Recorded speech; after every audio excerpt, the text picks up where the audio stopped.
truth is, I sold my house. My brother-in-law, Kevin, said. My husband and I were shocked, stunned into silence. The person most shocked of all was my mother-in-law. Why? Why would you do such a thing? Weren't you supposed to come pick me up? My mother-in-law was visibly upset, confronting Kevin. Calm down. Kevin tried to pacify her and started to explain why he did it. My name is Sandra. I do remote work with my husband Robert. The peaceful work environment where we could take breaks whenever we wanted satisfied both of us. Then my mother-in-law came to live with us.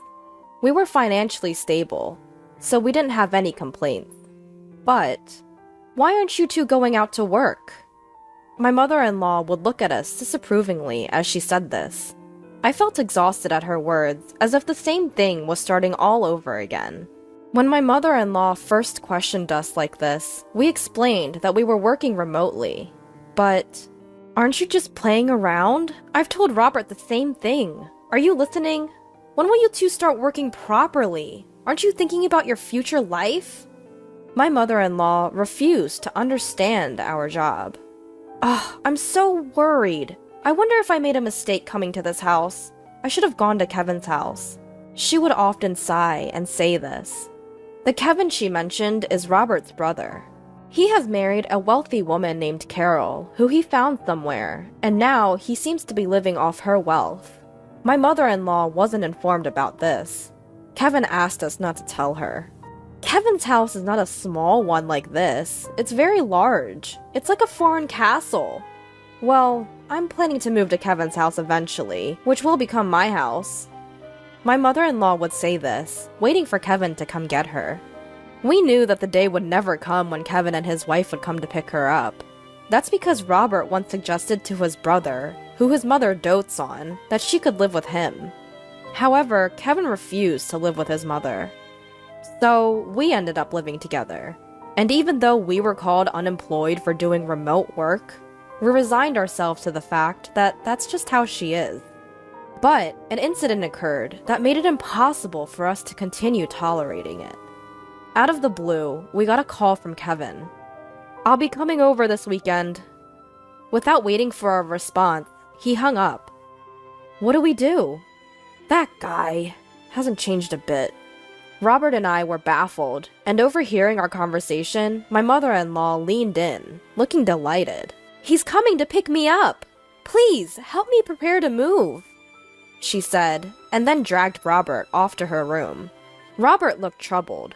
Mom, Kevin's not coming to pick you up. He probably called because something happened. But she snorted, clearly unconvinced. That can't be true. But he didn't say anything about picking you up on the phone, right? He just didn't say it, Robert. I'm so tired of this house. You're probably hoping to make me your housekeeper, but that's not going to happen. We couldn't understand why she was having such paranoid thoughts. Since she came to our house, she got up whenever she wanted, didn't do any housework, and lived off the pocket money we gave her. Well, we weren't going to force my mother-in-law to stay, so we did as she said, packed her bags, and waited for his brother to come. Over the weekend, my brother-in-law and his wife arrived at our place. As soon as they entered our home, they had suspiciously ingratiating expressions on their faces. I had a bad feeling. Just then, my mother-in-law emerged with sparkling eyes. You finally arrived! Listen here, Sandra is totally inept at house chores, so I have to do them. And Robert completely ignores me. Isn't that terrible? She said that with a victim-like expression, pushed past Robert, and welcomed her brother into our home. You guys, don't mistreat Mom. There's no way we're doing that. We're giving her an allowance, and she's eating whatever she likes. Plus, Sandra is handling the house chores, Robert said, with a complicated expression on his face, but his brother just looked suspicious. Robert has always been a bit clueless, probably treating Mom badly without even realizing. And it seems Sandra isn't the considerate type. That's right! Kevin really understands me. Hearing this conversation, Robert and I couldn't help but scowl. Despite this, we decided to entertain our guests, and led the couple to the living room. We all sat around the living room table, with Robert and me on one side and the couple on the other. "Now, what are you sitting around for? Serve the tea!" "Huh? I thought you were going to make the tea, mother-in-law."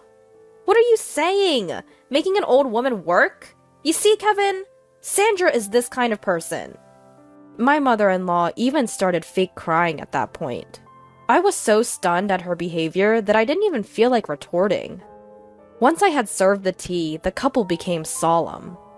The truth is, we sold our house. Robert and I were surprised and shocked at Kevin's words. The one who took the biggest shock was my mother-in-law. Why would you do something like that? Didn't you come to pick me up?" she asked, flustered, confronting Kevin. He tried to calm her down, saying, "Easy, easy," and then began to explain. "We've been in debt, and though we could repay the debt by selling the house, we're broke and have nowhere to live. So we came to discuss if we could stay here." "What? Debt?" "I was trying to start a business, but it didn't go well. Well, that happens, right?" Kevin, unabashed, laughed while saying this. Robert and I sighed in exasperation. "We only need to stay until we find a new house. Please, we have no one else to turn to." The couple bowed their heads together. I think our expressions must have been complicated, but if they had nowhere to live, we had no choice. We agreed to let the couple temporarily stay in our house. However, we made them promise to leave within a month. Kevin said, "Got it," and still laughing, went back to prepare to move their things. After they left, my mother-in-law sat silently, looking thoughtful. Robert and I assumed she was still in shock. The next day, the couple's stuff arrived right away. This much? Where should we put it all? We're in trouble. We might have to sell some of it, or rent a locker. While discussing this and moving Kevin's things, my mother-in-law dropped a bombshell on us. "I've been thinking, won't we be more secure in the future if Kevin's here? So you freeloaders can leave, can't you?" My husband and I were taken aback by my mother-in-law's abrupt statement. "If you insist, I can tolerate Robert staying, but I don't need a wife who can't do anything. Get a divorce, then the space that Sandra was occupying can be used for all these packages." My mother-in-law made this demand eagerly, her eyes shining, and looked to my husband for agreement. "What are you talking about?" He reacted as he usually did, completely astounded. Then, my brother-in-law and his wife arrived. My mother-in-law greeted them with joy. Although I was still shaken by her previous words, my husband decided to ignore them for the moment and asked his brother to deal with the packages. "There are more than I thought. Try to reduce the number, rent a locker, or sell some if you have to." When my husband said that, his brother glared at him and said, "What are you talking about? These are important packages. How could I sell them? And what if someone steals them from a locker? What if they get damaged? Are you going to take responsibility, bro?" My husband shook his head at his brother's selfish behavior. "This is our house, you know. It's only natural that you should endure some inconvenience, right? If you don't like it, find a place to live, quickly, and leave." At that moment, my mother-in-law shouted, "What are you talking about? Didn't I just say, if you two are not happy with Kevin and the rest, you can leave? You're basically freeloaders. You're not needed in this house. Kevin is trying to start a business, and all you two do is loaf around the house doing so-called remote work. You're a nuisance." My mother-in-law said this as if it were her own house. My husband and I looked at each other in disbelief. My brother-in-law and his wife were surprised at my mother-in-law's words, but then they started to smirk. That might not be a bad idea. "Mom, that's a good idea. Yeah, it's a hassle to look for a place, so we could live here. So sell this house to us. Right, Carol? I feel uncomfortable with you two around, so it would be helpful if you sold this place to us. Plus, it seems like our mother-in-law is on our side. So sell this place to us." My husband and I were dumbfounded at their words. "What nonsense are you?" my husband began, but was interrupted by my mother-in-law, who gloated. "See? Both Kevin and Carol are saying the same thing. So what will you do, Robert? If you're going to divorce, you can stay here. My mother-in-law glared at me triumphantly. I braced myself to retaliate, but my husband spoke first. Don't you just say whatever you want? Why does Sandra have to leave? My husband was red in the face with anger, raising his voice. Don't shout like that. It's better without a burden around, isn't it? My mother-in-law retorted, but my husband responded in an exasperated tone. You don't understand anything. This is Sandra's house. At my husband's words, my mother-in-law and brother-in-law and his wife gasped. My husband started speaking up to them, adding to the tension. This is the house that Sandra bought for our life together. What? What are you saying? Isn't it the husband's job to buy the house? There's no such rule.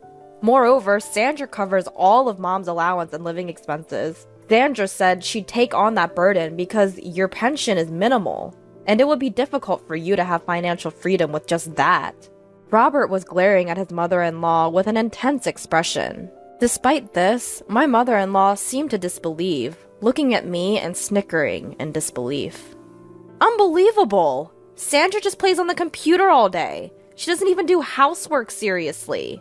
Wasn't my allowance coming out of my pension? Otherwise, there's no way Sandra could afford to give me $500 a month. Moreover, my mother-in-law continued, Sandra is the one managing my pension, isn't she? You might have told Robert otherwise, but I'm sure you're dipping into my pension. She puffed up her chest and glared at me. I glared back, not to be outdone.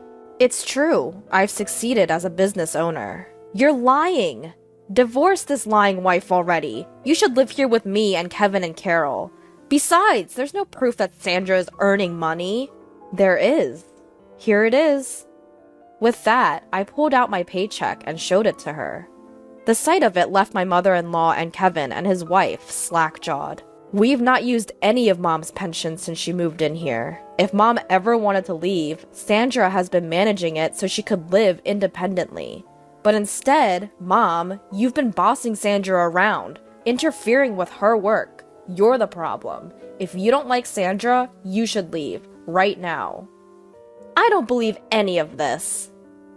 We don't mind if you and Kevin temporarily stay, but some patience should be expected. We didn't want you two to live here in the first place. We only agreed because you begged us. Robert said this, glaring at Kevin and his wife.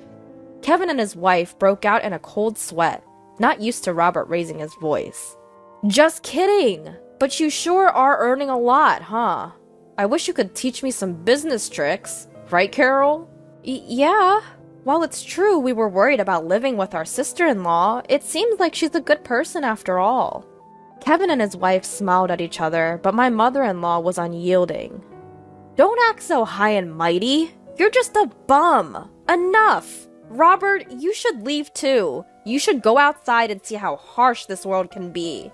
My mother-in-law, filled with conviction, refused to listen to anything we said afterward.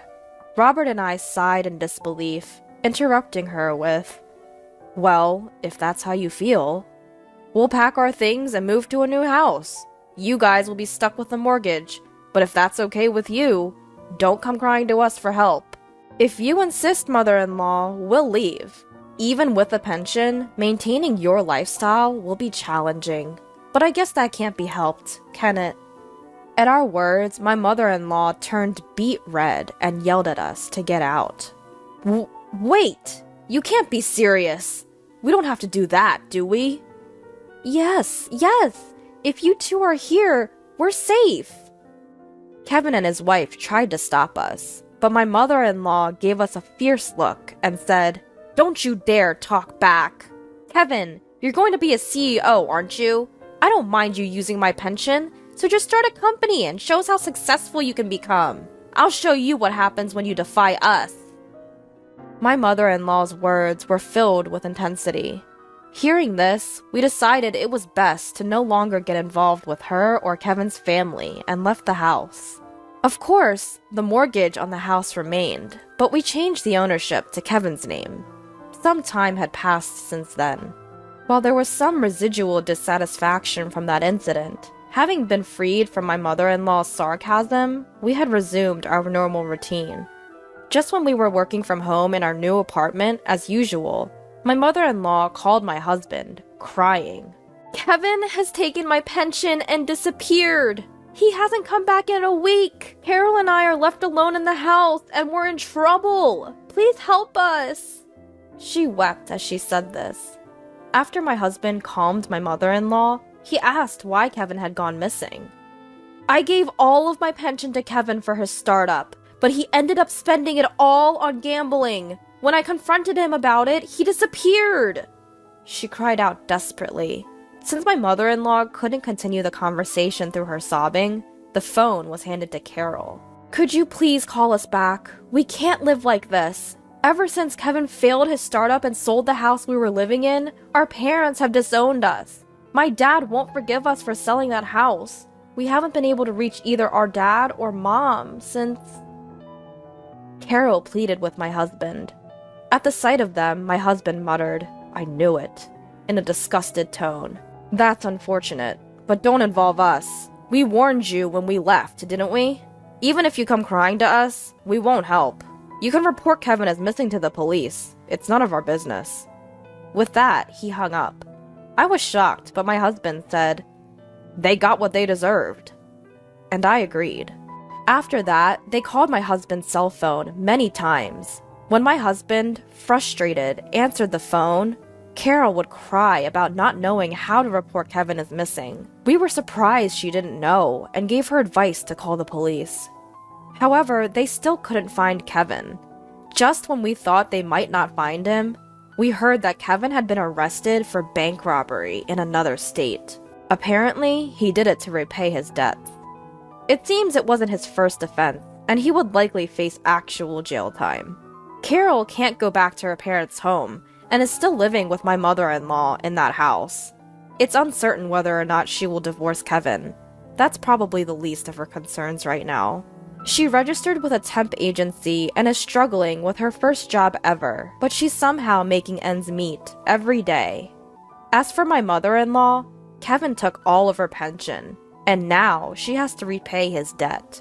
She has also started working part-time to repay the debt. My husband and I expressed sympathy for my mother-in-law and sister-in-law's family, but we have made it clear that we have no intention of helping them, and we have cut off all communication. They must be tasting the harsh realities of life that my mother-in-law always talked about.